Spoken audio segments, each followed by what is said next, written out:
savez, on est le dimanche de la Pentecôte ce matin. Je ne sais pas si vous vous souveniez, si vous sachiez. On est le 50e jour après la Pâque. Donc, le dimanche de la Pentecôte tombe toujours 50 jours après la Pâque, dépendamment de la date de la fête de la Pâque. C'est jamais régulier. Et c'est ce qu'on veut voir ce matin. Le thème du message, c'est sur la fête de la Pentecôte. Et le titre du message, c'est « Les promesses de Dieu se réalisent ». Je pourrais même dire, les promesses de Dieu se réalisent toujours. On va lire ensemble Actes chapitre 2, les versets 1 à 4.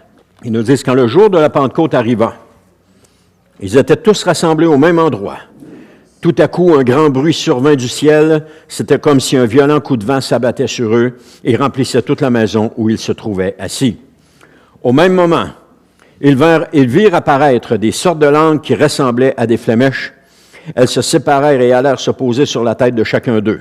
Aussitôt, ils furent tous remplis du Saint-Esprit et commencèrent à parler dans différentes langues, chacun s'exprimant comme le Saint-Esprit lui donnait de le faire. Oui, Dieu tiendra toujours parole en accomplissant ses promesses. C'est un peu le thème du message. Dieu va tenir parole. C'est Watchman Nee qui a dit, « Historiquement, la Pentecôte suivait le calvaire. Par expérience, être rempli de la puissance du Saint-Esprit suit le port de la croix. » Et moi, je dirais, suis toujours le port de la croix. Parfois, on veut le Saint-Esprit avant de prendre la croix, mais ça ne marche pas de même. Il faut prendre la croix avant d'avoir le Saint-Esprit. Un article intéressant qui est apparu dans un journal américain et qui va quand même bien avec la Pentecôte, le titre de l'article était « Des feux d'artifice à l'origine de l'incendie d'une église ». Alors l'histoire commence ainsi, des feux d'artifice auraient causé l'incendie qui a ravagé une église à Broche-Prairie, lundi, 3 petits points. Donc le toit de l'église s'est effondré alors que l'incendie faisait rage. Mais les équipes ont réussi à maîtriser l'incendie. Alors Samuel Munoz, le pasteur de l'église, a déclaré « J'avais les larmes qui coulaient, ma femme m'a touché le dos et a dit « Chérie, c'est arrivé, mais tout a un but. Tout ce qui arrive a un but. » L'histoire révèle, l'auteur nous dit, l'histoire révèle une ironie intéressante, parce qu'un feu d'artifice a déclenché un incendie qui a consumé le toit de l'église. Satan voulait que cette église brûle, mais pourtant Dieu avait d'autres projets. Il n'a pas permis qu'un feu naturel éteigne leur ministère. Amen. Alors, vous savez, une chose similaire s'est produite dans l'Église primitive. Satan pensait avoir gagné lorsque Jésus était sur la croix. Quand il était mort sur la croix, il pensait avoir gagné. Mais Dieu avait d'autres projets. Il y avait des projets beaucoup plus excellents. Comme il dit dans Malachie, dans Jérémie, il dit, les projets, ce sont des projets de... Pardon? C'est ça, il y a des meilleurs projets pour nous. Alors, Satan s'est attaqué à ses fondements, même en pensant détruire cette Église. On parle de l'Église primitive. Des gens pensent aussi que c'est fini en parlant de notre Église, puis qu'elle va fermer. Mais cette Église, laissez-moi vous dire, va continuer parce que Dieu a des projets pour cette Église. Amen. Ce que nous vivons, c'est une étape dans la vie de cette Église. C'est une étape comme bien d'autres étapes que cette Église a connues dans sa vie. Depuis 1975, depuis novembre 1975, cette Église a toujours persisté jusqu'à maintenant et elle va continuer. Dieu a des projets pour cette Église. Amen. Gloire à Dieu. Oui, applaudissons le Seigneur pour ça. Amen. Mais cette Église, croyez fermement et regardez ce que Dieu va faire avec cette Église. Dieu allume un feu dans ces lieux. Amen. Voyez-le par la foi. Sentez-le, ça sent la boucane, ça sent le brûlé. Sentez-le, ça chauffe. Dieu allume un feu dans ces lieux. Des interventions comme Olivier a fait tout à l'heure, ça fait partie de ce qui allume le feu dans cette Église. Et il va y en avoir bien d'autres. Dieu va faire une œuvre dans ces lieux. Alors, ça va être un feu qui ne consume pas, mais qui attire les gens. Comme le buisson ardent. Le buisson ardent brûlait, il y avait le feu dedans, mais il ne se consumait pas. Et Moïse a été attiré par le buisson ardent. Alors, tel des Moïse, les gens vont être attirés par le feu qui va brûler dans cette assemblée. Alors, regardez ce que Dieu est en train de faire. Croyez-le. Et la question du message, c'est croyez-vous que tout est fini, que nous devrions passer à autre chose? Non. Le jour de la Pentecôte pour l'humanité a été le jour le plus mémorable. Il dépasse de loin la sortie d'Égypte des Israélites, qui était un jour quand même mémorable, mais qui touchait un peuple en particulier. Ou encore le passage de la mer à pied sec, qui était un événement extraordinaire, mais qui touchait encore un peuple en particulier. Et même l'entrée et la prise de possession de la terre promise, qui a été un événement mémorable pour les Juifs. Et d'ailleurs, ce pays est encore contesté aujourd'hui. Les gens disent, non, c'est pas votre pays, c'est la Palestine, c'est notre pays. Et c'est encore contesté aujourd'hui. Comme tous les événements de Dieu, il avait été annoncé par Jésus à ses disciples. Et on voit ça dans Jean, chapitre 24, verset 49, quand on parle de la Pentecôte. Là, c'est comme tous les autres événements de Dieu avant ont été annoncés par Jésus. Et si on voit ça dans Luc 24, 49, qui dit, « Quant à moi, j'enverrai bientôt sur vous, ce que mon Père vous a promis. Vous donc, restez ici dans cette ville jusqu'à ce que vous soyez revêtus de la puissance d'en haut. » Le commandement est clair. Jésus allait bientôt envoyer ce que le Père avait promis.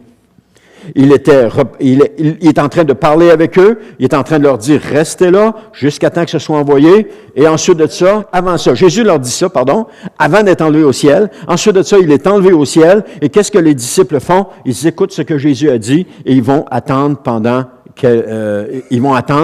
la réalisation de la promesse. C'était donc le désir du Père que le Saint-Esprit soit envoyé. Et le commandement de Jésus était aussi sans équivoque. Restez dans la ville jusqu'à ce que vous soyez revêtus de la puissance d'en haut. C'était ça. Qu'est-ce qu'ils ont fait? Les croyants sont allés à Jérusalem et ils sont restés dans la ville. Ils sont restés dans la chambre haute pendant un certain temps, jusqu'à ce que le Saint-Esprit descende sur eux. Et après ça, ça a été un bouleversement total. On sait ce qui est arrivé après que le Saint-Esprit est descendu. Ils sont partis, ils sont sortis de là, les gens étaient stupéfaits, ils avaient accouru parce qu'ils avaient entendu le bruit, et là, ils sont stupéfaits parce qu'il y a des gens qui viennent de plusieurs régions, je ne me souviens pas, c'est une douzaine de régions différentes, je pense, ils parlent une douzaine de langues différentes, et ils sont là, et les apôtres sont en train de s'exprimer en d'autres langues, et chacun comprend ce qu'ils sont en train de dire dans leur langue. C'était incroyable. Non, c'était extraordinaire de voir ça. C'était vraiment un miracle de Dieu. Et pourquoi ce miracle s'est produit? Parce que les apôtres ont obéi au Seigneur. Ils ont attendu. Ils sont restés là, ils ont attendu. Et des croyants se demandent aujourd'hui pourquoi rien n'arrive dans leur vie. Mais comment ça? Il n'y a rien qui se passe dans ma vie. Comment ça, il ne se passe rien? Bien, une des raisons est leur manque d'obéissance au Seigneur Jésus. Le manque d'obéissance. Ne pas écouter ce que Jésus dit. Ou ne pas faire ce qu'il dit. Ils ne font malheureusement pas ce que Jésus demande, mais plutôt ce qu'ils ont envie de faire. Combien de personnes se disent croyants, mais font ce qu'ils ont envie de faire, au lieu de faire ce que le Seigneur demande? Je ne suis pas là pour juger, parce que je suis incapable de juger, je ne connais pas le fond de la pensée de chacun, je ne connais pas les réelles motivations de chacun, mais je connais mes motivations, puis mon fond de pensée à moi, c'est tout. Mais c'est des choses qui arrivent. Et cela, ça crée une séparation entre Dieu et la personne. Lorsqu'on n'obéit pas au Seigneur, ça crée une séparation. Ça ferme la communication avec le Seigneur. Ça attriste le Saint-Esprit. Mais lorsqu'on obéit au Seigneur, qu'est-ce qu'on voit? On voit la gloire de Dieu. Il y a la joie qui nous remplit. Il y a la communion avec le Seigneur. Et il y a tout ça qui est là parce qu'on obéit au Seigneur. On fait ce qu'il nous demande. Quand le jour de la Pentecôte arriva, le verset 1, c'était quand ce jour? C'était comme aujourd'hui, soit 50 jours après la Pâque. La Pâque avait lieu le 14e jour du premier mois de Nissan. Et cette année, ça tombait le 4 avril 2024. Et l'année prochaine, ça va tomber le 24 avril 2025. Ça va être la Pâque. Donc, cette année, la Pâque était tôt. L'année prochaine, Pâque est tard. On dirait que c'est tôt, puis après ça retombe tard, puis là, ça remonte comme ça, puis là, ça retombe tard, ça remonte. Ça fait penser à ça. Alors, des changements de date sont dus au fait que le calendrier juif est un calendrier lunaire et que notre calendrier est un calendrier solaire. Parce que les Juifs ne fêtent pas la Pâque en même temps que nous, à la même date que nous. Donc, ensuite de ça, après le 14e jour, donc à partir du lendemain, on compte 50 jours, parce que si on dit 7 fois 7, ça fait 49. Si on compte 49, il nous manque une journée. Donc, il faut compter le lendemain de la Pâque, la première journée du lendemain de la Pâque. On ne compte pas la Pâque, on compte le lendemain, puis on compte 50 jours, et ça nous amène à la Pentecôte. Alors, quelle était la fête de l'époque? C'était la fête des semaines ou la fête des moissons.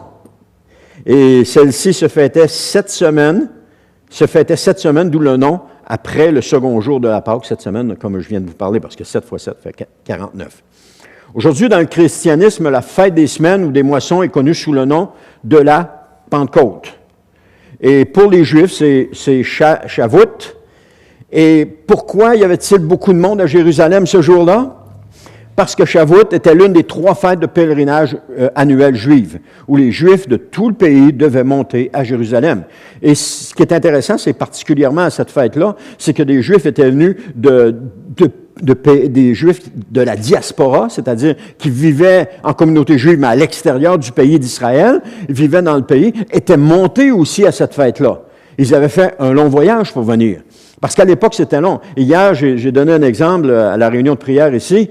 Esdras, ça nous dit que Esdras a pris 5 mois. Il est parti le premier jour du premier mois, puis il est rentré le premier jour du 5e mois à Jérusalem. Donc, il est parti de Babylone jusqu'à Jérusalem. On parle de 1000 kilomètres. 1000 kilomètres, 5 mois, ça fait, si on compte des mois de 28 jours, ça fait 140 jours, ce qui fait qu'il a parcouru 7,15 kilomètres par jour. Ça avançait pas vite. Tu pars, puis tu te dis, bon, on s'en va à Jérusalem. Nous, on s'en va à Montréal, on prend l'avion, puis, c'est quoi, je me souviens pas, c'est 17 heures après, je pense, on est arrivé. Là, ça a pris 5 mois. 5 mois. C'est comme, quelqu'un disait, c'est comme monter à Montréal, aller-retour, puis revenir ici. Alors, si on décide de le faire à 7,15 km par jour, ben, ça va prendre 5 mois pour aller puis revenir. Et vous imaginez, Esdras s'est dit, je n'ai pas demandé d'escorte parce que la main de notre Dieu pouvait être sur nous. Alors, vous imaginez s'il avait demandé une escorte. Alors, le militaire, il rentre chez eux, il dit, chérie, je t'ai assigné, il faut que j'aille reconduire un groupe à Jérusalem. Et il dit, je vais revenir dans 10 mois, dans 1 an. Ça fait long comme voyage. Les déplacements étaient longs, mais c'était comme ça. Alors, les autres fêtes étant Passa, qui est la Pâque, ou Sukkot, qui sont la fête des tabernacles. Donc, c'était les 3 fêtes annuelles où est-ce que les Juifs montaient à Jérusalem. Donc, selon la loi juive, tous les hommes adultes devaient monter à Jérusalem pour célébrer la fête au temple. Et Dieu mettait l'emphase sur ces 3 fêtes-là. Et quand avaient lieu ces 3 fêtes-là? Ben, pour faire simple, Pâques avait lieu mars-avril, la Pentecôte avait lieu mai-juin, et les tabernacles avaient lieu en octobre. Donc, au printemps, en été et en automne, les gens venaient à la fête. Et il y a un ordre intéressant qui est ici. Les fêtes que Dieu a données ont une signification. Il y a un ordre intéressant dans ces fêtes-là. Parce que chacune des fêtes signifie, comme par exemple, Pâques, c'est la mort de Christ. Le jour où Christ a été sacrifié, c'est arrivé au moment c'est la représentation de la fête de la Pâque. La fête des semaines ou des moissons, c'est l'ère du Saint-Esprit de Dieu que nous vivons maintenant. Nous vivons présentement la fête de la moisson, la fête de la Pentecôte, la venue du Saint-Esprit. Et la fête des tabernacles ou des cabanes, c'est le retour de Christ et le début du millénium. Donc, c'est une fête, c'est un moment temporaire en attendant les nouveaux cieux et la nouvelle terre. Alors, c'est un peu de même qu'on peut le voir. Donc, je reviens au verset 1. Ils étaient tous rassemblés au même endroit. Alors, c'est remarquable comment il se passe des choses extraordinaires lorsque les chrétiens sont rassemblés ensemble. Ça ne se passe pas quand on est tout seul dans notre maison. Il y a des choses qui se passent quand les chrétiens sont réunis qu'on ne verra pas lorsqu'on est assis devant notre téléviseur à écouter un message d'une autre église, par exemple. Je n'ai rien contre les messages de notre Église, je n'ai rien contre ça, parce qu'il y a des gens qui ont besoin d'entendre l'Évangile et que ça doit être annoncé, je n'ai rien contre ça. Mais si vous voulez vivre une expérience avec le Seigneur, c'est quand on est dans ces lieux, dans les lieux ensemble qu'on va vivre l'expérience avec le Seigneur. Il y a quelque chose qui se passe. Il y a l'Esprit de Dieu qui s'anime. La prophétie tout à l'heure disait, Dieu dit, je suis avec vous. Là où vous allez, je suis avec vous. Alors, chacun de nous, quand on entre ici, on entre avec Dieu ensemble, ici dans ces lieux. Alors, Dieu avec nous, on entre ici dans ces lieux et Dieu, on a la confirmation, encore une fois, que Dieu est avec nous. On n'a pas de doute à avoir là-dessus. Il n'y a pas d'interrogation non plus. Dieu est avec nous. Alors, c'est remarquable de voir comment il y a des choses extraordinaires qui se passent quand on est réunis ensemble dans un endroit. Le jour de la Pentecôte, les disciples ont connu l'effusion du Saint-Esprit. Alors, ceux qui n'étaient pas avec eux, mais le texte ne le dit pas, mais ça semble qu'ils n'ont rien connu. Mais le texte ne le dit pas. Mais ce que je veux dire, c'est lorsque le peuple de Dieu se rassemble, que le Saint-Esprit se manifeste. Ils se sont rassemblés, ils ont attendu la promesse et le Saint-Esprit s'est manifesté. C'est là qu'ils expérimentent la merveilleuse présence de Dieu. Je peux être chez nous, en train d'écouter un message, recevoir une parole de la part du Saint-Esprit, mais qu'est-ce que je fais avec cette parole-là? J'ai personne à qui la dire. Quelle sorte d'impact elle va avoir? Quel impact elle peut avoir? J'ai personne à qui la dire. Mais si je suis dans l'Église et que je reçois une parole, elle a un impact parce qu'il y a des oreilles pour l'entendre, cette parole-là. Et Dieu, lorsqu'il donne une parole, c'est parce qu'il y a des oreilles qui ont besoin de l'entendre, cette parole-là. Donc, il y a quelque chose qui se passe. Il y a quelque chose quand le peuple de Dieu s'assemble qui se passe. Je ne sais pas comment le dire dans les mots. Je vis le sentiment, mais je ne suis pas capable de l'exprimer avec des mots. Alors, chaque fois que le peuple s'est assemblé, Dieu a agi au milieu de son peuple. Parce que le corps des croyants est le peuple de Dieu. Et un peuple qui, à part à toutes les promesses faites à Abraham dans l'Ancien Testament, les croyants sont le peuple de Dieu. L'Église, aujourd'hui, est le peuple de Dieu. Toutes les promesses faites, ça, Paul le décrit très bien dans l'Épître aux Galates, toutes les promesses faites aux patriarches sont aussi les promesses pour l'Église. Ce sont aussi nos ancêtres, etc. C'est très bien décrit là-dedans. Alors, tout à coup, un grand bruit survint du ciel, au verset 2. Lorsque le Saint-Esprit se présente, c'est jamais sans bruit. Ça fait toujours du bruit. Aujourd'hui, lorsque le Saint-Esprit se manifeste dans une église, le bruit court que Dieu est présent dans cette église. Regardez les soi-disant réveils qu'il y a eu à des endroits qui ont attiré les gens de partout dans le monde. On va prendre, je dis soi-disant, mais c'est pas vrai, c'est pas tous des soi-disant, il y en a qui c'est des vrais réveils. On va prendre Azusa Street au début du siècle passé. Les gens sont partis de partout dans le monde pour se rendre à Azusa Street, recevoir le baptême du Saint-Esprit, repartir de là, retourner dans leur église, dans leur communauté et prier pour les gens pour qu'ils reçoivent le baptême du Saint-Esprit, puis ils l'ont reçu. Où est-ce qu'ils ont reçu le baptême du Saint-Esprit, ces gens-là, quand ils sont montés à l'église d'Azusa, parce qu'ils avaient entendu dire que Dieu était dans cette église-là. Effectivement, Dieu était là à cette époque-là. Des gens qui sont partis de l'Europe. Tu pars de l'Europe, imagine, tu pars d'Angleterre. Tu prends le bateau, tu t'en viens jusqu'à peut-être New York, et là, New York, tu prends le train, puis tu t'en vas jusqu'en Californie. Imaginez la longueur du voyage, là. Là, en Californie, tu passes quelques jours là, rempli du Saint-Esprit, tu reprends le train, tu retournes à New York, tu reprends le bateau, puis tu t'en vas chez vous. Ils ont dû être partis pendant 1 an, au moins. Au moins. Mais le sacrifice en valait la peine.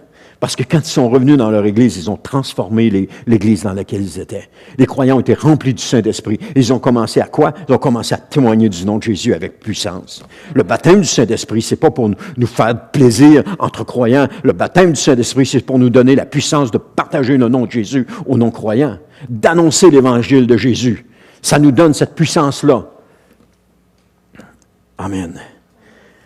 Alors, aujourd'hui, le Saint-Esprit se manifeste dans une église, le bruit court, puis Dieu est présent dans cette église. Alors, un jour, le Saint-Esprit va se manifester dans cette église, frères et sœurs. Commencez à le voir, commencez à le sentir, commencez à le goûter. Et les gens vont en courir pour voir qu'est-ce qui se passe. Parce que le Saint-Esprit va se manifester dans cette église. Tu dis, oui, mais moi, c'est pas ça que je vois présentement. Non, moi non plus, c'est pas ça que je vois. Mais la foi, c'est pas ça. La foi, c'est d'espérer les choses qu'on ne voit pas. C'est ça, la foi. qui est basée sur une parole que Dieu a donnée, jamais basée sur nos sentiments. Alors, croyez-le parce que ça va arriver, frères et sœurs. Soyez-en sûrs. Il nous faut juste, tout comme les disciples, attendre patiemment et bientôt Jésus va envoyer son Saint-Esprit au milieu de nous. Attendre patiemment. Attendre patiemment, oui. Amen. Le Seigneur nous demande d'attendre patiemment. Il demande de croire sans voir. Il demande d'espérer quand les résultats ne sont pas là. Mais je sais qu'un jour, on va goûter à ça. Un jour, on va y goûter. Amen. Alors, ceux qui seront présents vont être touchés par cette grâce divine-là. Ils vont être touchés par la grâce divine. Ils vont recevoir, boum, le souffle de Dieu. Ça nous dit que c'était comme si un violent coup de vent s'abattait sur eux et remplissait toute la maison où ils se trouvaient assis. Ce qui m'a interpellé dans ce passage, c'est que les disciples étaient assis. On pense parfois que pour recevoir Dieu, il faut nous activer, il faut bouger, il faut nous activer. Malheureusement, non. On n'a rien à faire pour que la présence de Dieu descende. Jésus a dit, restez là jusqu'à ce que je vous envoie mon Saint-Esprit. On n'a rien à faire. Dieu a fait la promesse et il a accompli sa promesse. Dieu accomplit toujours ses promesses. Les disciples n'ont rien fait, si ce n'est que d'écouter ce que Dieu avait à dire. Et c'est ça, des fois, à côté de quoi on pense à côté de la volonté de Dieu, parce qu'on n'écoute pas le Seigneur. On écoute nos sentiments, on écoute ce qu'on veut, on écoute ce qu'on a envie, mais on n'écoute pas ce que le Seigneur veut. Mais si on écoute ce que le Seigneur veut, on ne passe pas à côté de la bénédiction, on est en plein dans la bénédiction. Et c'est toujours comme ça que ça se produit. Si vous voulez voir, lorsque le feu a descendu dans une église, c'est parce que l'église était dans la volonté de Dieu. Il ne faisait pas ce qu'il voulait, il faisait ce que Dieu demandait.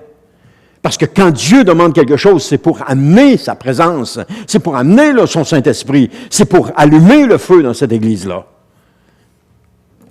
Les disciples n'ont rien fait. Ils ont juste obéi. Obéissons. Soyons des disciples obéissants. Obéissons à la voix de Dieu. Ils ont simplement écouté et fait ce que Jésus leur demandait de faire. Rien d'autre. Et c'est la même chose encore aujourd'hui. Lorsque Dieu envoie son Saint-Esprit dans une église, c'est parce qu'il a promis de le faire. Les croyants n'ont qu'à attendre de voir les promesses se réaliser. Amen. Et dans quelle attitude d'esprit doivent-ils attendre? Dans une attitude de foi. Croire. Croire. Le problème, des fois, c'est qu'on abandonne parce qu'on cesse de croire. On veut plus, on cesse de croire. On dit, oh, non, ça n'arrivera pas, puis on abandonne. Mais ça n'empêche pas Dieu d'agir pareil. On a témoigné à ma mère, regarde, on est venu au Seigneur dans le début des années 80, puis ma mère est venue au Seigneur dans les années 2000. Bon, il a témoigné, puis non, c'était fermé, c'était fermé complètement, il n'y avait rien à faire. Et puis, à un moment donné, j'ai même dit à ma femme, elle ne viendra jamais au Seigneur, c'est impossible. Mais Dieu avait déclaré d'autres choses, par exemple. Dieu avait déclaré quelque chose d'autre. Mais pour nous, à nos yeux, c'est infini. Là. C'était un test de foi, mais je le voyais pas de même à l'époque. Jusqu'au soir où ma fille l'invite à venir voir une pièce de théâtre à l'église et elle dit oui. Hein? Ta grand-mère a dit oui. Alors, ça, les deux bras nous tombent. Et ce soir-là, il y a une invitation au salut et elle donne sa vie au Seigneur Jésus. Et là, les deux bras n'ont pas juste tombé, les jambes, les cheveux, tout a tombé. On n'en revenait pas. On s'est dit, ça doit être juste pour faire plaisir à Andréane qu'elle l'a fait. Écoute, avant sa mort, elle a été 10 ans dans le Seigneur. 10 ans. Elle est décédée, elle était chrétienne. On n'en revenait pas. On n'en revenait pas. Donc, quand Dieu promet quelque chose, il va l'accomplir. Ça ne dépend pas de nous s'il l'accomplit. Ça ne dépend pas de nos actions. Parce que ça ne dépend pas de ce que tu crois. Des fois, les gens disent, oh oui, il faut que tu crois vraiment. Crois à la promesse de Dieu. C'est ça qu'il faut que tu crois. Crois à la promesse, c'est tout. Et puis laisse le Seigneur agir. Des fois, on croit, mais on ne laisse pas le Seigneur agir, on veut agir à sa place. Puis là, on prend des décisions, on pose des gestes, on met des actions. La seule chose que ça fait, c'est que ça retarde le moment parce qu'on blesse plus qu'autre chose autour de nous. Et plus qu'on blesse, plus que les actions vont prendre du temps. Bon, Dieu n'est pas mal pris avec ça. Il voit tout ça, il n'y a pas de problème avec ça. Mais obéissons. Amos 3,7 nous dit, « Ainsi le Seigneur l'Éternel n'accomplit rien sans avoir d'abord révélé ses plans à ses serviteurs les prophètes. » Cette parole était vraie dans le passé lorsque Dieu a dit, on voit ça dans Genèse 18-17, « L'Éternel se dit alors, cacherai-je à Abraham ce que je vais faire? » Mais cette parole est encore vraie aujourd'hui. La parole de Dieu est toujours vraie, même aujourd'hui. Lorsqu'il fit la promesse d'envoyer son Saint-Esprit, il le fait, et les apôtres ne savaient pas comment il le ferait, mais il l'a fait. Donc, Dieu a fait des promesses, on ne sait pas comment il va le faire, mais on sait qu'il va le faire parce que la Bible nous le démontre. Et c'est parce qu'on croit à la parole de Dieu, qu'on s'attache à la parole de Dieu et qu'on voit ce qui se passe dans la parole de Dieu, qu'on peut mettre notre foi en application. Si Dieu le fait là, il va le faire avec nous aussi. On croit à ce que Dieu fait. Lorsqu'il a fait la promesse d'envoyer son Saint-Esprit, il l'a fait. Les apôtres, comme je le disais, les apôtres ne savaient pas comment il le ferait, mais il l'a fait. Dieu nous a fait des promesses. Nous ne savons pas comment il va les accomplir, ni quand il va les accomplir. J'aimerais savoir quand, mais je ne suis pas capable de savoir quand. Cependant, il y a une chose qu'on sait. Il va les accomplir. Amen. Il va les accomplir. Dieu a fait des promesses à cette Église, et l'une d'elles est que cette Église va se remplir. Plusieurs personnes ont eu des rêves. Plusieurs personnes ont eu des visions là de ça. Elle va se remplir. Des gens qui sont sensibles au Saint-Esprit nous ont partagé ce qu'ils avaient reçu. D'autres ont vu qu'on arrivait dans un endroit où est-ce que c'était un pâturage. Il y avait de la verdure, il y avait des fleurs.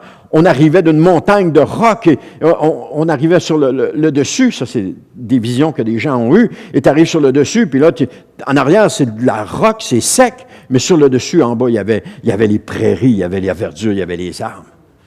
Il y a des visions comme ça qui ont été données. Et ce qui nous fait dire que c'est l'Église, il y en a d'autres, ils voyaient que c'était un autobus qui arrivait. L'autobus est synonyme de l'Église. Elle représente l'Église. Alors, il y a cette bénédiction-là qui est en avant de nous, qui nous attend. Il y a cette bénédiction-là qui nous pend au bout du nez. Il y a cette bénédiction-là. Il ne faut juste pas lâcher. Il ne faut juste pas abandonner. Il faut juste tenir. Puis je suis en train de me prêcher, là. Je peux vous le dire, je suis en train de me prêcher, puis je suis en train de me dire « Amen! T'as raison! Amen! Gloire à Dieu! » Parce que Dieu est en train de l'accomplir. Dieu est en train de le faire. Indépendamment de tout notre background religieux que nous pouvons avoir, chacun de nous, c'est pas ça qui compte. Dieu veut pas tout le monde habillé tout pareil, peigné tout pareil, puis avec toutes les mêmes lunettes. Il veut juste qu'on soit ce que nous sommes, ça finit là. Il va le faire. Tenez-vous prêts. Tenez-vous prêts. Croyez. Continuez de croire ce que Dieu fait. On ne sait pas comment il va l'accomplir, mais on sait qu'il va l'accomplir.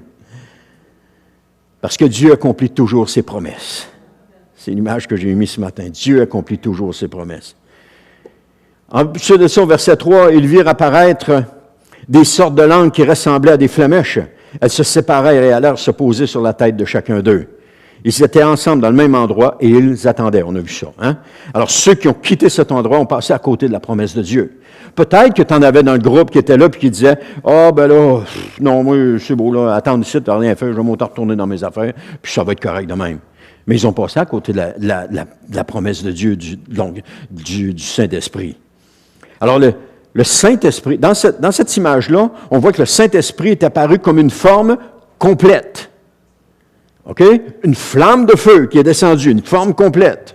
Cette forme de complète-là, on la retrouve dans l'Ancien Testament, dans la colonne de feu qui était sur le tabernacle et qui dirigeait le peuple la nuit dans ses déplacements. C'était une colonne de feu, c'était une forme complète. Donc, et on sait aussi que dans l'Ancien Testament, lorsque le Saint-Esprit avait pas été envoyé sur tout le monde, il avait été envoyé seulement il était envoyé pour le peuple d'Israël, le diriger, mais en même temps, c'était, de temps en temps, tu avais des personnes qui étaient remplies du Saint-Esprit, de temps à autre. Tu avais quelqu'un qui était rempli du Saint-Esprit, il le manifestait, mais c'était passager, c'était temporaire. Mais aujourd'hui, qu'est-ce qu'on voit? On voit que chacune de cette flamme-là qui est entière s'est détachée en flamèche et est venue se poser sur la tête de chacun d'eux. Ce qui démontre que le Saint-Esprit est pour chaque personne individuellement. Nous sommes le temple du Saint-Esprit. Le Saint-Esprit vient habiter en nous. Et ces flamèches-là se sont déposées sur la tête de chacun. Mais aussi que le Saint-Esprit est dans une forme que le Saint-Esprit, non seulement est pour chacun, mais il est aussi dans une forme complète sur chacun. On dit, ouais, c'est dur à suivre, là, mais vous allez voir. Donc, dans l'Ancien Testament, le Saint-Esprit se posait sur une personne momentanément. C'est ça que je vous ai dit tantôt. Mais cependant, depuis le jour de la Pentecôte, le Saint-Esprit est répandu sur toute créature. Il est répandu sur toute créature. Joël 3.1 qui dit, « Moi, je répandrai mon esprit sur tout le monde. Vos fils et vos filles prophétiseront, vos vieillards par des songes, vos jeunes gens par des visions recevront des révélations. Et même sur les serviteurs et les servantes, moi, je répandrai mon esprit en ces jours-là. » Est-ce que vous avez bien vu comme moi? La promesse de Dieu était qu'il allait répandre son Saint-Esprit sur tout le monde. Pas seulement sur un groupe spécial. Pas seulement sur un peuple mis à part. Mais sur un groupe, sur tout le monde. C'est pas tout le monde qui a reçu le Saint-Esprit, mais le Saint-Esprit est répandu sur tout le monde. Ce qui veut dire qu'il est accessible par tous. Tous ceux qui font la demande au Père pour le Saint-Esprit vont recevoir le Saint-Esprit parce qu'il est là. Il est répandu sur tout le monde. Il suffit juste de le demander au Père. C'est bien entendu qu'un incroyant ne demandera pas le Saint-Esprit à Dieu parce qu'il ne connaît pas Dieu. Mais celui qui connaît Dieu, celui qui connaît la parole de Dieu, puis qui lit dans l'Évangile de Luc, si donc méchant comme vous l'êtes, vous savez demander, vous savez donner une pierre à votre enfant, à plus forte raison, Dieu donnera-t-il le Saint-Esprit à celui qui le lui demande. Donc, Dieu, le Saint-Esprit est là. Il suffit juste de le demander. La forme complète est descendue, elle s'est séparée en des flamèches pour s'étendre sur chaque individu et que chaque individu peut la demander. Et le Saint-Esprit va venir habiter à l'intérieur parce que nous sommes le temple du Saint-Esprit. Il vient habiter en nous. Il nous suffit de le demander. Seigneur éternel, donne-moi ton Saint-Esprit. Et de le croire. De le croire. Puis d'attendre la promesse. Et ça va arriver. Parce que Dieu l'a promis. Il l'a promis dans sa parole. Alors, ce que je peux comprendre de ce passage, c'est que l'Esprit est répandu maintenant sur tout le monde, comme je viens de vous dire, ce qui veut dire qu'il est accessible à tous. À tous. Qu'il est accessible par la foi, tout comme le salut ou la vie éternelle. C'est par la foi qu'on le reçoit. Alors, personne n'a d'excuse pour dire, moi, je n'ai pas reçu le Saint-Esprit. Il est là. Il est là. Le problème, c'est nous, les hommes, qui compliquons les choses. Mais avec Dieu, il n'y a rien de compliqué. Tout est simple. Tu veux le Saint-Esprit, demande-le, je vais te le donner. C'est tout. Paul, avec les disciples, c'était simple. Ils imposèrent les mains aux malades, ils imposèrent les mains, puis ils reçurent le Saint-Esprit. Bang! Il n'y a rien de compliqué. Demandez-le, vous le recevrez. Demandez, vous recevrez. Cherchez, vous trouverez. Frappez, on vous ouvrira. Il n'y a rien de compliqué. Tout est simple. Mais la foi est l'ingrédient principal de la vie chrétienne. C'est Hébreux 11.6 qui nous dit « Or, sans la foi, il est impossible de lui être agréable, car celui qui s'approche de Dieu doit croire qu'il existe et qu'il récompense ceux qui se tournent vers lui. » Alors, sans la foi, il est impossible de recevoir quoi que ce soit de Dieu. Dans Jean 11.40, Jésus lui répondit « Ne t'ai-je pas dit que si tu crois, tu verras la gloire de Dieu. » Ne t'ai-je pas dit que si tu crois, tu verras la gloire de Dieu? On le chantait, ce chant-là. Hein? Je te dis que si tu crois, tu verras la gloire de Dieu. Puis c'était pas compliqué, là. Amen. Ne t'ai-je pas dit que si tu crois, tu verras la gloire de Dieu? C'est par la foi seulement qu'un croyant verra la gloire de Dieu et pas autrement. Par la foi. On veut le voir avec nos sens, on veut le voir avec nos yeux, on veut l'entendre avec nos oreilles, mais c'est par la foi qu'on le reçoit. Seulement croire que ce que Dieu dit va arriver. Luc 8, 50, en entendant cela, Jésus dit à Jairus, « Ne crains pas, crois seulement, ta fille guérira. » Jairus a cru et sa fille a été guérie. Dieu avait prononcé une parole. Dieu avait prononcé une parole. C'est ça qu'il faut retenir. Lorsque Dieu parle, Dieu a le pouvoir de créer toute chose. Et lorsqu'il parle, ça s'accomplit, ça arrive, ça se fait. Lorsqu'il parle. La puissance du Saint-Esprit est libérée dans la vie d'une personne seulement et uniquement par la foi. Tantôt, la prophétie disait, « Je suis là avec vous. Même si tu ne me sens pas, je suis toujours là avec vous. » Et c'est par la foi. Et rien d'autre que par la foi. Quelqu'un dit, « Ah, je sens le Seigneur, j'ai des frissons. » Ce n'est pas les frissons qui font que la présence de Dieu est là. Parce que quand tu n'as pas de frissons, la présence de Dieu est quand même là. Si on se fie seulement aux frissons que tu as pour la présence de Dieu, ben on se trompe. Parce que quand on n'en as pas, la présence de Dieu est là pareil. C'est par la foi qu'on le reçoit. Tout est par la foi, rien que par la foi, juste par la foi, à cause de la foi, etc. Donc la puissance du Saint-Esprit est libérée dans la vie d'une personne seulement et uniquement par la foi. Si tu crois, tu verras la gloire de Dieu. Si tu crois, tu verras la gloire de Dieu. Et je termine avec ceci. Ce n'est pas une longue terminaison ce matin, à multiples étapes. Aussitôt, ils furent tous remplis du Saint-Esprit et commencèrent à parler en différentes langues, chacun s'exprimant comme le Saint-Esprit lui donna de le faire. Le baptême du Saint-Esprit est accompagné de signes extérieurs qui sont les dons du Saint-Esprit. Pour eux, à ce moment-là, ce fut ce signe-là. Des fois, on a tendance à généraliser, et puis on dit, ah, c'est ça, c'est ce signe-là, puis c'est celui-là qui vient en premier. Non, c'est ce signe-là pour eux. Mais ce qu'il faut savoir, c'est que le Saint-Esprit, lorsqu'il nous est donné, vient avec les dons spirituels. Et c'est ça qu'il faut croire. C'est ça qu'il faut manifester. C'est ça qu'il faut s'attendre. Zacharie, lorsqu'il a reçu le Saint-Esprit, s'est mis à prophétiser. Jean-Baptiste, lorsqu'il a été baptisé du Saint-Esprit, s'est agité dans le ventre de sa mère. Deux signes complètement différents du premier que j'ai mentionné. Donc, il y a quelque chose qui se passe. Certaines personnes vont sentir une paix incroyable, d'autres vont sentir une joie comme ils n'ont jamais ressenti, d'autres vont sentir qu'ils sont un bien-être qui ne se décrit pas, mais chacun reçoit quelque chose lorsque le Saint-Esprit, lorsqu'ils sont baptisés du Saint-Esprit. Il ne faut pas mettre Dieu dans une boîte ou mettre les circonstances dans des boîtes et dire c'est comme ça que ça se passe. Si ça ne se passe pas de même, tu n'es pas baptisé du Saint-Esprit. Non. Tu peux être baptisé du Saint-Esprit, mais avoir vécu autre chose. Et c'est ça qu'il faut être prêt à accepter. Parce que pendant trop d'années, on s'est fait dire c'est ça, tu as reçu le Saint-Esprit. Si tu n'as pas ça, tu ne l'es pas. Et puis là, on prie pour la personne. Rien non. Il faut arrêter à un moment donné. Puis il faut juste laisser Dieu agir. Croire. Croyons, c'est tout. Juste croire. J'ai juste à croire. Je n'ai pas d'autre chose à faire, j'ai juste à croire. Quand j'ai été baptisé du Saint-Esprit, j'étais dans ma chambre.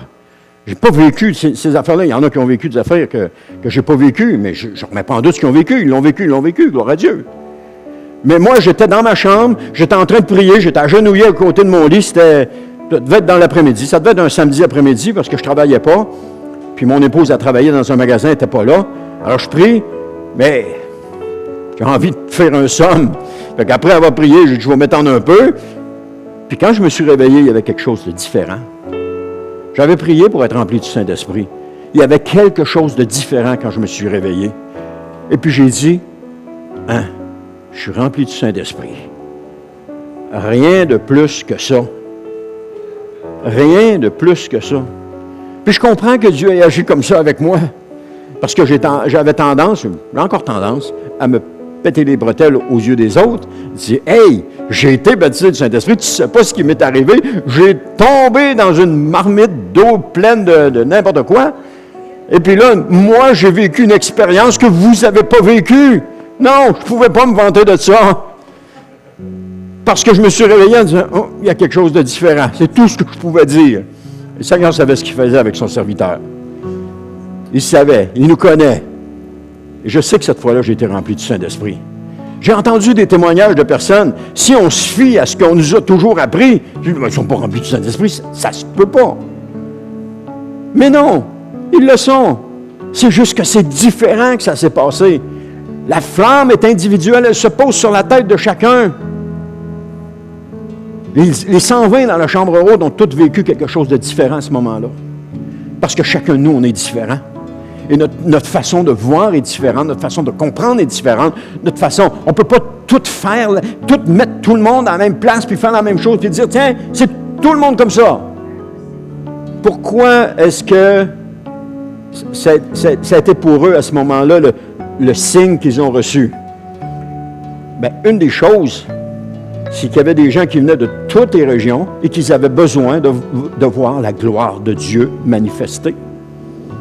S'ils avaient eu, il y aurait pu avoir d'autres signes, mais ça a été celui-là qui a été le signe qui a fait dire aux gens, mais voyons, qu'est-ce qui se passe? Et qu'il y en a qui ont cru. Mais il ne faut pas se surprendre, il y en a d'autres qui n'ont pas cru. Il y en a d'autres qui ont pensé qu'ils étaient ivres, qu'ils étaient saols, et puis qu'ils avaient bu. Mais eux, ça se peut pas, on est le matin, ils ne peuvent pas avoir bu. Ah oui.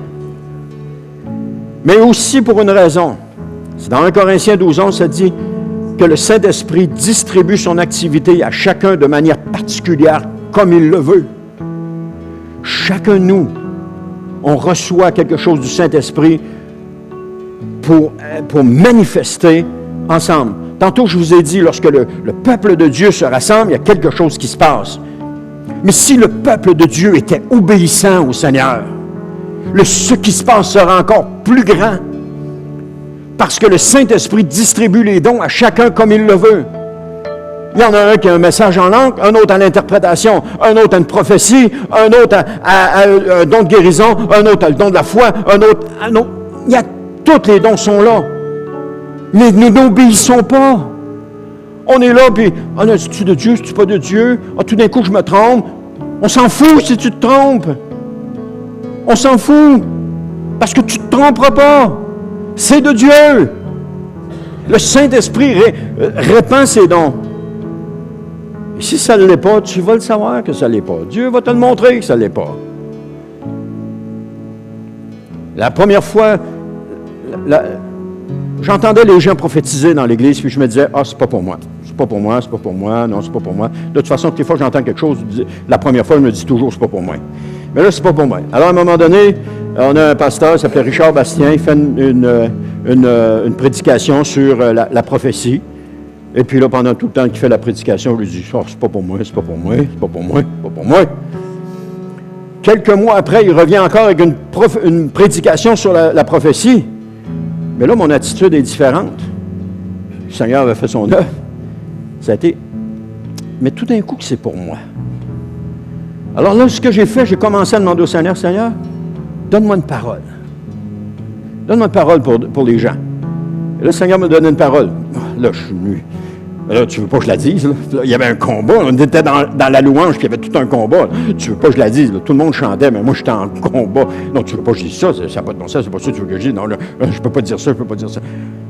Et là, je ressortais de l'église, je disais, OK, la semaine prochaine, Seigneur, je dois le dire. Donne-moi une parole, je vais le dire. Là, la semaine ensuite, j'arrive à l'église, il me donne encore une parole. C'est juste un mot qui montait, là. Le reste, les mots, c'est nous qui les ajoutons pour amener la pensée de Dieu. Et là, j'ai dit, non, c'est pas ça, c'est pas ça, c'est pas ça, c'est pas ça. Puis là, encore une fois, je le fais pas. Mais là, je repars, je suis encore mal. Puis là, je dis, OK, Seigneur, donne-moi un autre, puis je vais le faire. À un moment donné, je me lance. Mais là, je vous l'ai déjà compté, il y en a qui le savent, il y en a d'autres qui ne le savent pas. Je me lance et je fais la prophétie. Silence dans l'église, pas d'amen, rien vendoute. Et la musique recommence, puis, j'ai dit là, j'en ai fait une belle. J'étais convaincu que j'en avais fait une belle. Les semaines qui ont suivi, les 3 semaines qui ont suivi, c'était pas « Oh Seigneur, donne-moi une parole », c'était « Qu'est-ce que j'ai fait là? Qu'est-ce que j'ai fait là? » Ça n'a pas de bon sens. Finalement, il y a un dimanche, il y a un frère qui est décédé aujourd'hui, qui vient me voir, qui dit « mon frère, c'est vrai, je voulais te dire. Tu sais, la prophétie que tu as donnée il y a 3 semaines, oui? Oui, 3 semaines, c'est ça.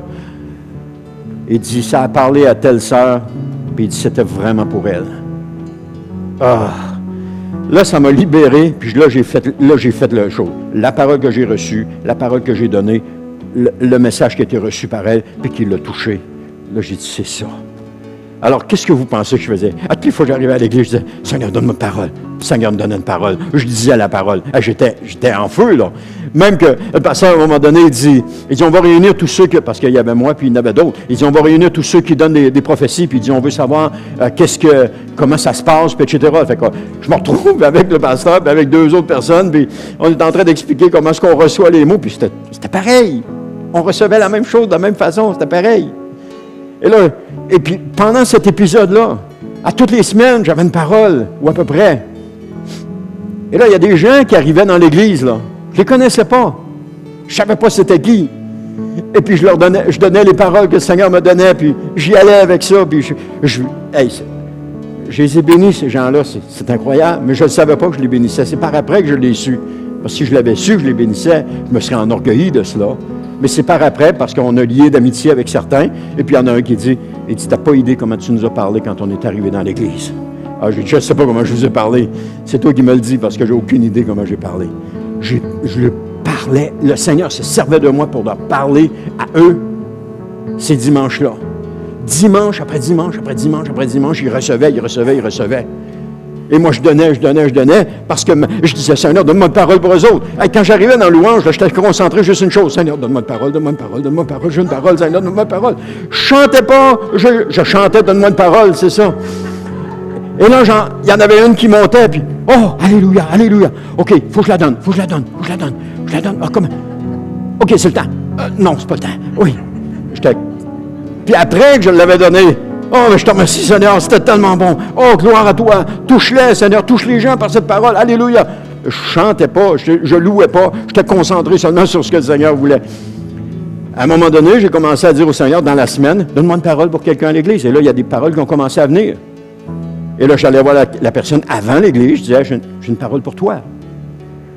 Et là, la personne dit, oh, mais, t'as pas idée comment ça me fait du bien. J'obéissais au Seigneur à ce moment-là. J'obéissais au Seigneur. Aujourd'hui, c'est pas que j'obéis pas au Seigneur. C'est que Dieu s'est servi de moi dans cette période-là. Il se sert encore de moi de temps à autre, mais c'est pas que j'obéis pas au Seigneur. Mais il y en a d'autres qui doivent prendre la place dans cette Église puis qui doivent le faire. Obéir au Saint-Esprit. Si chacun de nous, c'était ça mon point tantôt, avant que je termine, là. En terminant, ça va être ça. Tiens, regarde, je vais terminer. Si chacun de nous, on obéissait au Seigneur Jésus, ça serait extraordinaire. Ça serait extraordinaire. Parce qu'un reçoit une parole pour un, il va la donner comme Olivier a fait tout à l'heure ici. Je ne sais pas. Cette parole-là peut être pour tout le monde, mais amen. Lorsqu'on reçoit une parole de même, on court devant le Seigneur, on dit, Seigneur, je te demande pardon. Je te demande pardon, je te prie de me délivrer. C'est ça qu'on fait. Et si chacun de nous, on faisait ça, c'est pas nécessaire que ce soit toujours une parole qui est donnée publiquement.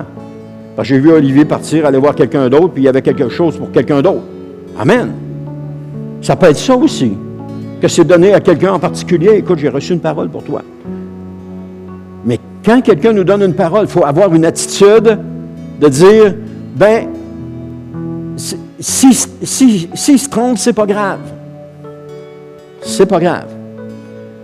Je me souviens de Mario Cyr. On est dans un groupe à l'église, on est réunis, puis Mario Cyr arrive, puis il donne des paroles comme il le fait. Et puis là, il y a un gars qui est assis en avant de nous autres, il est mort lui aussi aujourd'hui. Il est assis en avant de nous autres, et puis là, Mario Cyr, il donne une parole. Oh, on est d'autres à côté, on dit, il est-tu dedans? Eh oui, il est dedans, ça n'a pas de bon sens.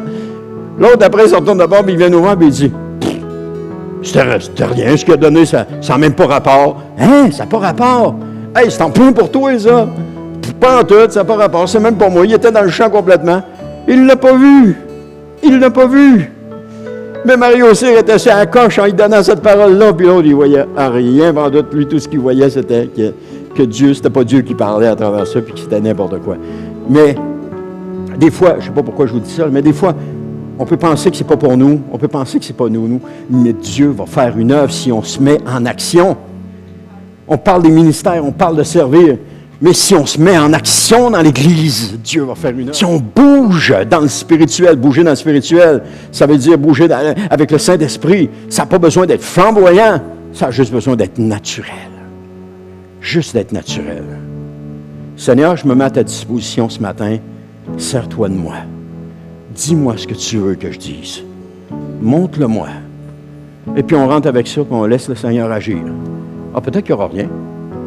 Mais s'il y a quelque chose, il ne faut pas hésiter. Il ne faut pas hésiter, parce que quand on hésite, la peur nous envahit, on recule, puis on ne le fait pas. Il ne faut pas hésiter. Il faut y aller. Puis c'est pas grave si on se trompe. On est en train d'apprendre. Et puis si, à mesure que l'expérience vient de nos erreurs, c'est pas compliqué.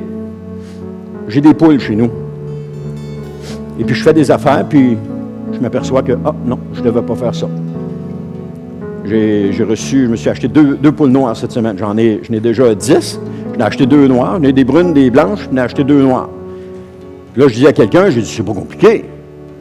Quand j'arrive avec mes poules noires, je sors toutes les autres dehors. Ils vont dehors.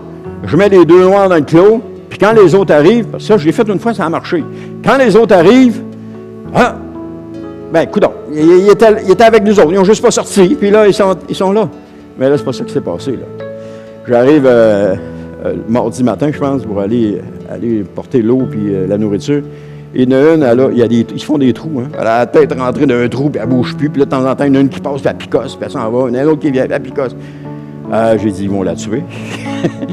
J'ai été obligé de ressortir les 2 noirs. Donc, j'ai fait une erreur, mais j'ai appris que ce que je pensais qu'il se faisait, se fait pas. En tout cas, ça se faisait pas, ce coup-là. À un moment donné, j'ai dit, je vais faire ci. Non, je m'aperçois que ça ne fait pas ça. Je vais faire ça. Je m'aperçois que ça ne fait pas ça. J'ai mon coq. J'ai un coq. Le coq, moi, je l'aime beaucoup. Ma femme a dit, le coq est méchant. J'espère, Ethan, il arrive en courant à un moment donné, puis le coq, il le suivait, puis il picossait les mollets. Mais j'ai pas bien agi avec mon coq. Là, aujourd'hui, là, il est en fusil après moi. Là. Je rentre, puis il est tout le temps prêt à me sauter dessus. Là. Parce que j'ai mal agi avec. Si j'avais pris une autre façon de faire, aujourd'hui, je me rends compte que j'avais pris une autre façon de faire, on aurait une meilleure relation, moi puis lui. Bon, je ne sais pas pourquoi je vous dis ça, là, mais c'est juste de dire que notre expérience vient de la somme de nos erreurs. Alors, prenons une chance. Faisons-le pour le Seigneur. On est en famille, il n'y a personne qui va vous blâmer pour ça. Si quelqu'un vous blâme, demandez-lui ce que tu as fait.